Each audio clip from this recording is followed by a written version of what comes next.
In this lesson, we'll take our first look at shadows inside of 3ds Max and start to get familiar with some of the parameters that are found in these different shadow types. Okay, so here's the scene that we're going to be working with. This is a fairly simplified scene with our aircraft in it. I've taken out the landing pad underneath, and that'll make it a little bit easier with just this flat shaded gray material.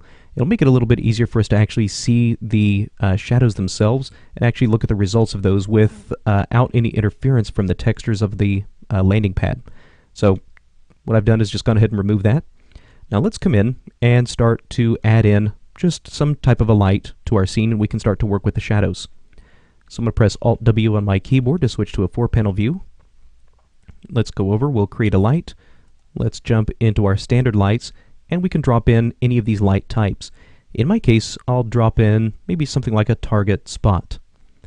Okay, now with that option set, what we are first going to do is move our cursor out to where we want the light to be created, and then we're going to drag toward the area where we want that light to be aimed.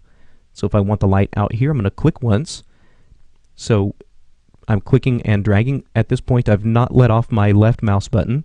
So I'm clicking and dragging, and now I can actually point where this spot is going to wind up. So, like I said, we'll say something like sort of right here. Okay, very nice. So once I'm done, just right-click to get out of my light creation mode. And now I can come in and start to make changes to that light if I want to. So we'll go into our Modify panel. Right now, as we mentioned, by default, the shadows will not be created on a light. So if we come in and turn that on, we can enable these shadows. Once we turn that on, we should now see some shadows that are being created and cast on this floor. Now, in any of your views, if you want to be able to see that, if you don't see the result of your lighting, go in where it says Realistic. We're going to make sure that this is turned on. And then we're also going to make sure that under Lighting and Shadows, that we have this option enabled, Illuminate with Scene Lights. Okay, so now we have our light that's been set up. Let's actually try and grab that. There we go. Now let's take a look at some of the different light parameters here. So let's come in. Right now we have our shadow map chosen, which you can see we have a few different types of shadows to choose from here. Now we're not going to talk about all of these. What we're going to focus on is the shadow maps and the ray traced shadows. So let's go into the shadow maps. And whenever we choose shadow maps, we should see the shadow map parameters rollout appear. Now some of these rollouts will change depending on which shadow type we have chosen. So we're going to go into the shadow map parameters. And let's get in here and just see what we have. So let's maybe zoom in a little bit tighter so we can actually see that. Let's take a quick render. And the shadows that we get, you can see they actually look pretty good. We can come in and maybe try to move that light around just a little bit. Maybe just try to get some stronger, more defined shadows in here. We can come in here and try to render that, see if that gives us any different appearance. So you can definitely see that we do have some shadows that are starting to appear here. Now when it comes to using this shadow map shadow type, the name map is actually pretty important, because whenever you think about some sort of a map in regards to 3D and 3D texturing, you think about things like bump maps and diffuse maps and specular maps. And a shadow map is very, very similar. In fact, it's actually sort of a pixel-based map that gets laid over our final render in order to generate the shadows. Now we can prove that if we come in to the shadow map parameters. Whenever we have this shadow map chosen as our shadow type, if we come back to these shadow map parameters, we can actually control the resolution of the map that gets laid over our image. So if we come in here and maybe set our resolution down really, really low, maybe something like a 64 pixel image, and render that out, we should start to see something that is much, much softer, because now we're actually working with a much lower resolution map. Now right now it's still sort of noisy and kind of spotty. So what we can try to do is maybe take that sample range down. That's sort of helping to soften and blur that out. But if we lower that sample range, it should make it much, much easier now to actually see the individual pixels that make up that map. So in this case, you can see very, very low resolution And if we wanted to bump that up, maybe something like 128, just for demonstration purposes, you can see now we have a little bit higher resolution map. You can see the pixels are a little bit smaller.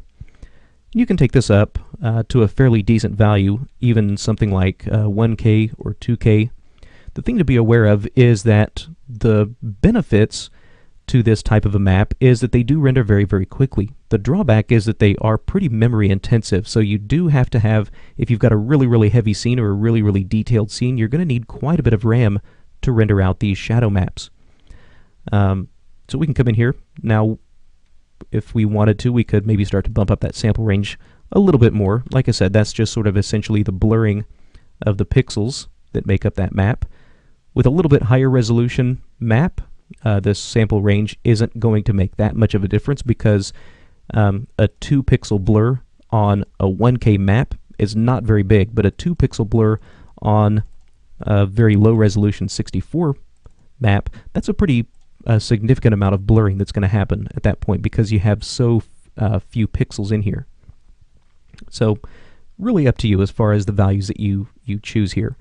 One of the things that you'll also notice is that when it comes to realism, these shadow maps really are not the most realistic option that you have.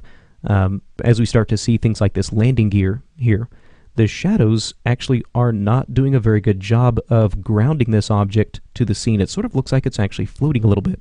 But if we get in here nice and tight, if you take a look at where this landing floor is, you can see this landing strip or this landing pad here, it's actually making contact with the floor, even though it doesn't look like it over here. And the reason for that is because the pixels that would normally be in that area, they're being blurred out because of this sample range. So if you start to lose detail in your shadows, quickest way to fix that is to just add a little bit more detail by increasing the size of your shadow map. Now more pixels means better coverage.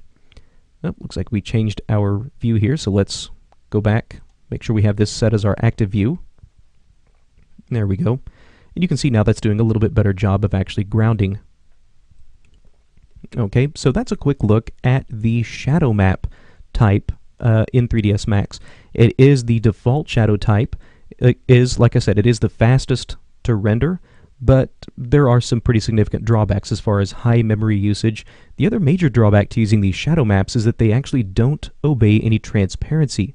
So for things like this cockpit here, which is made out of glass, if you take a look at the shadows for this, they're still completely opaque. So shadow maps cannot obey transparency or opacity. It's going to treat a clear glass window exactly the same way that it would a completely opaque brick wall. It's not going to allow any sort of transparency to pass through. So definitely keep that in mind as you start to work in your own scenes and start to set up your own shadows. Now in our next lesson, we're going to talk about a different type of shadow called ray trace shadows and how they can be used as a great alternative to the shadow maps.